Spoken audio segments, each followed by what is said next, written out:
बुलढाण्याच्या देवखेडामधील शेतकऱ्यांचा जीवघेणा प्रवास सुरूच आहे। शेतकरी शेतात जाण्यासाठी चक्क थर्माकोलचा वापर करतात।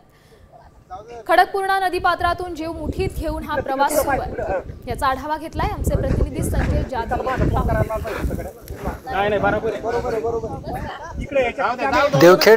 देवखेडीतील शेतकऱ्यांची अवस्था पहा कशी आहे की जीव मुठीत घेऊन आपली शेती वहिती करण्यासाठी हे नदी पार करावं लागते।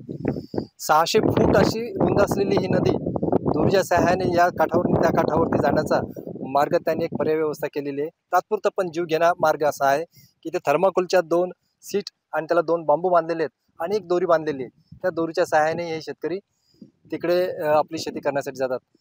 500 ते 600 शेतकरीची शेती तिकडे आहे। हजारो हेक्टर शेत जमीन पिकं तिकडे त्यांचे आहेत आणि ही नदी खूप मोठी खडकपूर्णा नदी जिल्ह्यातली सर्वात मोठी नदी असलेली खडकपूर्णा नदी आहे।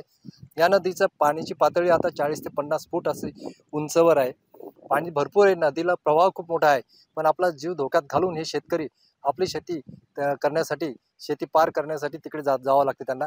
पुलाचं काम पूर्ण झालंय, पण दोन्ही तोंड जे असतात पुलाचे आजूबाजूचे ते बंद अद्यापर्यंत पूर्ण झाले नाही। त्यामुळे या शेतकऱ्यांना असा जीव मुठीत घेऊन आपली शेती करण्यासाठी ही नदी पार करावी लागत आहे। कॅमेरामॅन सुनील मोरे, मी संजय जाधव, साम टीव्ही, देवखेड, बुलढाणा। आता isakal.com आहे देशातील नंबर 1 ची मराठी न्यूज वेबसाईट। प्रत्येक अपडेटसाठी isakal.com ला नक्की भेट द्या।